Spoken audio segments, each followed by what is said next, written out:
ayam telunjuk? Mau? Nanti kita lihat ya.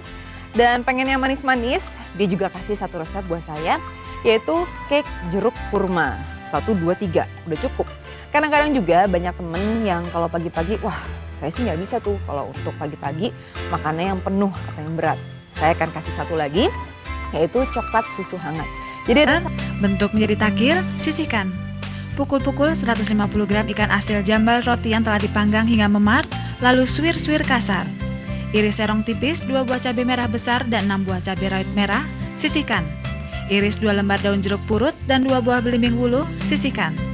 Campur ikan dengan 200 ml santan dari setengah butir kelapa dan 2 butir telur yang telah dikocok, aduk rata. Tambahkan cabai merah, cabai rawit, daun jeruk dan belimbing wuluh, aduk rata.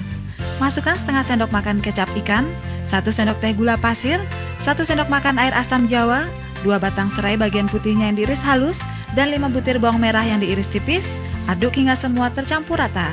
Masukkan adonan isi ke dalam takir hingga hampir penuh, lakukan hingga semua bahan habis. Panaskan dandang, kukus takir selama 20 menit hingga matang, angkat, dinginkan. Jadi ambil daun pisang, hijau dan hijaunya ada yang muda, kita tangkupkan seperti ini. Nah, jadi hijau sama hijau, kita potong, kita gunting, hingga akhirnya sampai ukuran sebesar ini. Dirapihkan ujungnya, kemudian kita lipat hingga ada lipatannya seperti ini. Nah, sekarang ini kita tinggal jepit atau diikat. Nah, 1, 2. Di sini kita menggunakan biting seperti ini. Tapi kadang-kadang suka sobek dan akhirnya isinya keluar. Karena sekarang di zaman canggih, Anda bisa menggunakan ini, stapler. Lebih rapih dan tidak akan pecah. Kita bikin satu lagi.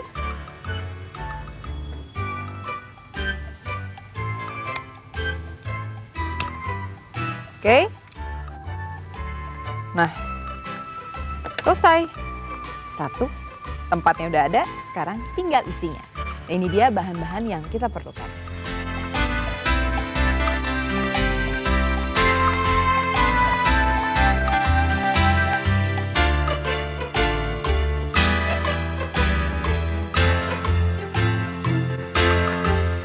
Oke, untuk bahan juga bawang merah, dan juga jangan lupa santannya, cabai rawit, dan ini minyak ikan, kemudian daun jeruk purut yang sudah dipotong-potong seperti ini, kemudian jamurnya, jadi harus yang benar-benar wanginya khas ikan asin seperti ini. Kemudian Anda bersihkan terlebih dahulu dari garam yang berlebihan supaya rasanya tidak terlalu asin. Kemudian jangan digoreng tapi dipanggang, karena kalau digoreng akan menyerap minyak, jadinya nggak bagus nantinya. Jadi dipanggang saja sampai warnanya agak berubah, kemudian dimemarkan sampai serabutnya halus dan kita suwir-suwir seperti ini. Kalau Anda tidak suka dengan jambal roti ini, bisa diganti dengan ikan sepat seperti ini. Potong-potong 100 gram ikan tenggiri yang telah dipanggang berukuran 1 x 1 x 1 cm, sisihkan. Panaskan 3 sendok makan minyak, tumis 3 siung bawang putih yang diiris halus, 8 butir bawang merah yang diiris tipis, dan 8 buah cabai hijau yang dibelah 2. Tambahkan 8 buah cabai rawit yang dibuang tangkainya, 3 sendok makan tauco, 1 lembar daun salam, 1 batang serai yang dimemarkan, 1 potong lengkuas, dan 8 buah belimbing wuluh. Aduk hingga tercampur rata dan bahan layu. Tuangkan 750 ml santan dari setengah butir kelapa, aduk-aduk hingga mendidih. Masukkan terong telunjuk dan ikan asin tenggiri, masak hingga seluruhnya matang, angkat, hidangkan hangat. Dalam tayangan tadi, Anda lihat terungnya hasilnya kok cantik sekali. Nah, sering kali saya mendapat keluhan, kadang-kadang kalau kita lagi nyayur tuh sayurnya kok nggak sebagus seperti yang contohnya. Nah, ada satu trik. Pada saat terung ini Anda bersiap-siap untuk memasak. Biasanya Anda potong terlebih dahulu terongnya. Supaya hasilnya tetap cantik atau warnanya tidak berubah, rendam saja dulu terung ini di dalam air yang sudah dicampur dengan garam. Taruh di sini. Baru kemudian Anda siap-siap untuk bahan berikutnya. Tapi ada cara lagi yang lebih praktis, yaitu jangan dipotong dulu terungnya sampai adonannya untuk sayurnya itu benar-benar mendidih, baru Anda potong dan langsung Anda ceburkan. Jadinya warna tidak berubah. Kayaknya pengen langsung nyicipin ya. Kalau gitu, ini dia bahan-bahannya.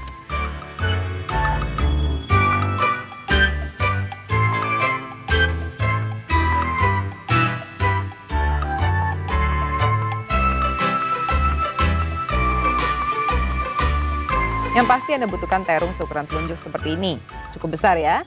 Kemudian juga santan, bumbu tauco, kemudian bawang merah yang sudah seperti ini dipotong-potong, dan belimbing wuluh yang sudah dibelah dua, dan juga bawang putih, cabai rawit, dan ada laos atau lengkuas, kemudian serai, daun salam, sedikit minyak goreng, dan jangan lupa nih ikan tenggiri yang sudah dipanggang dan dipotong-potong 1 cm.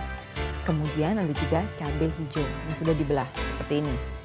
Nah, itu tadi rangkaian bahan-bahan untuk resep kita, yaitu sayur tauco terung telunjuk. Kita lihat aja sekali lagi cara membuatnya.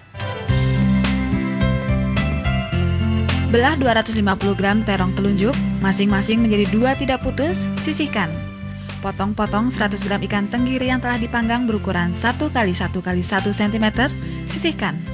Panaskan 3 sendok makan minyak, tumis 3 siung bawang putih yang diiris halus, 8 butir bawang merah yang diiris tipis, dan 8 buah cabai hijau yang dibelah 2. Tambahkan 8 buah cabai rawit yang dibuang tangkainya, 3 sendok makan tauco, 1 lembar daun salam, 1 batang serai yang dimemarkan, 1 potong lengkuas, dan 8 buah belimbing wuluh.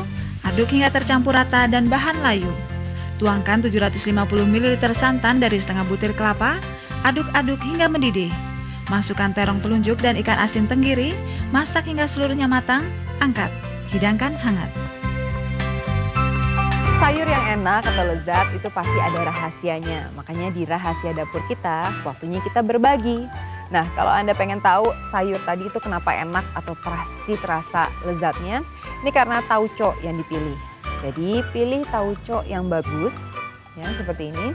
Dan itu kacang kedelainya bentuknya masih utuh, seperti yang saya pegang ini. Kemudian disebutkan juga tadi ada satu bahan yang kayaknya jarang kita temui, yaitu terung telunjuk. Nah, warnanya hijau muda seperti ini dan ukurannya katanya sebesar telunjuk. Telunjuknya siapa saya nggak tahu, yang pasti tidak sebesar atau tidak sekecil terung biasanya. Dan ada juga Susu cair, aduk hingga rata. Masukkan 100 gram kurma yang dicincang, 2 sendok teh kulit jeruk sangkis parut, dan setengah sendok teh vanili bubuk, aduk hingga rata. Tuangkan adonan cake ke dalam loyang bundar berdiameter 22 cm yang telah diolesi mentega dan ditaburi terigu, lalu ratakan adonan. Panaskan oven, panggang cake dengan suhu 180 derajat Celcius selama 45 menit hingga kuning kecoklatan dan matang. Angkat, potong-potong sesuai selera, hidangkan. yang saya pegang ini adalah hasil parutan kulit jeruk sunkist yang kita gunakan di salah satu bahan untuk membuat cake kurma jeruk ini atau jeruk kurma. Tapi yang perlu Anda perhatikan adalah hati-hati pada saat memarutnya, jangan sampai terkena bagian putihnya karena itu akan menghasilkan rasa yang sangat pahit. Jadi jangan sampai kena putihnya, cukup yang kuningnya aja.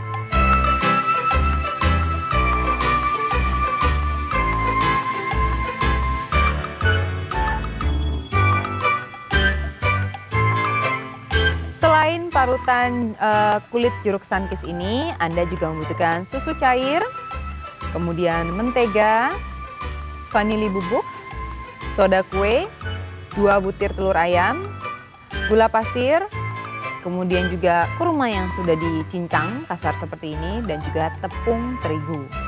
Bahan-bahannya sangat tidak rumit alias mudah.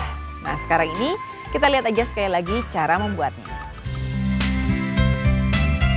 Kocok 100 gram mentega dan 225 gram gula pasir hingga putih. Masukkan satu persatu 2 butir telur ayam sambil terus kocok hingga mengembang. Masukkan 300 gram tepung terigu yang telah diayak bersama dengan setengah sendok teh soda kue ke dalam telur kocok bergantian dengan 200 ml susu cair, aduk hingga rata. Masukkan 100 gram kurma yang dicincang, 2 sendok teh kulit jeruk sunkist parut, dan setengah sendok teh vanili bubuk, aduk hingga rata. Tuangkan adonan cake ke dalam loyang bundar berdiameter 22 cm yang telah diolesi mentega dan ditaburi terigu, lalu ratakan adonan. Panaskan oven, panggang cake dengan suhu 180 derajat Celcius selama 45 menit hingga kuning kecoklatan dan matang. Angkat, potong-potong sesuai selera, hidangkan. Ada banyak kelebihan dari cake kita ini yang berasal dan lain-lainnya. Tapi untuk membuat cake ini kita pilih kurma yang mana aja tidak menjadi masalah. Yang penting yang manis Oke, dan ini krim kental. Ini untuk larutan yang pertama. Kemudian untuk saus coklatnya ada gula pasir, ada coklat bubuk, dan juga secangkir ini air matang. Sekarang kita pindahin ke sini ya. Bahannya sih kalau dihitung berarti cuma ada 4 bahan saja. Dan ini semua mudah. Di sini disediakan 2 panci. Kita nyalakan dulu pancinya dengan api yang sedikit besar. Oke. Nah, sekarang kita panaskan dulu larutan yang pertama. Kita masukkan dulu coklat bubuknya sedikit saja. Ini sekitar 1 sendok teh. Kemudian kita campurkan dengan susu cairnya. Oke, susu cair. Nah. Oke. Kita aduk-aduk terus. Nah, ini kadang-kadang satu kesulitannya adalah kalau misalnya dimasukkan begini suka menggumpal coklatnya. Ini supaya tidak menggumpal. Kita masukkan krimnya. Ini krimnya yang kental ini sedikit demi sedikit sambil terus diaduk. Oh iya, satu lagi ada kapulaga tadi. Jangan lupa kapulaganya kita masukkan juga. Cukup 2 butir saja. Oke, sekarang ini sudah semuanya. Nah, sausnya. Kok coklat susu hangat aja pakai saus segala? Nah, ini dia bedanya. Sekarang ini kita masukkan dulu susu bubuknya atau coklat bubuknya.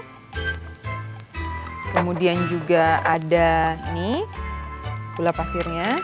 Kita aduk dulu. Nah, di bahasa Malaysia saya sering banget dikacau nih atau diaduk semuanya. Kemudian kita masukkan air panasnya. Nah, mungkin ada moza itu nggak salah tuh airnya cuma sedikit. Memang ini hanya sedikit saja. Kita aduk terus karena ini hanya untuk sausnya. Oke, hampir aja tercium bau hangus. Jadi kita kecilkan. Ini udah teraduk semuanya. Susu hangatnya juga sudah mendidih. Ini kita aduk. Pagi-pagi sarapan boleh juga. Saya jadi cium baunya ini kayaknya cocok banget untuk membangunkan mungkin anggota keluarga kita yang kalau bangun pagi di hari libur tuh susah banget. Ini baunya yang wangi dan menggoda ini bisa langsung menggoda mereka untuk cepat bangun dan menikmati coklat susu hangat. Nah, sekarang ini sudah ada 2 cangkir di sini. Oke, kita ambil ininya. Sausnya terlebih dahulu. Sedikit saja. Juga di sini. Ups, netes. Nanti kita bersihkan ya.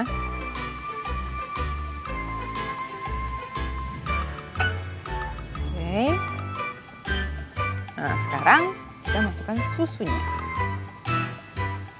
di sebelah sini. Susu, kapulaga, coklat, dan juga krim cairnya sudah diaduk. Jadi satu sudah mendidih. Dan kita masukkan di sini. Saya jadi ingat jatahnya tadi kapulaganya ada 2. Saya bikin sekarang 2 cangkir. Berarti 1 cangkir, 1 kapulaga. Nah, ini dia yang membuat rasa hangat. Masukkan lagi.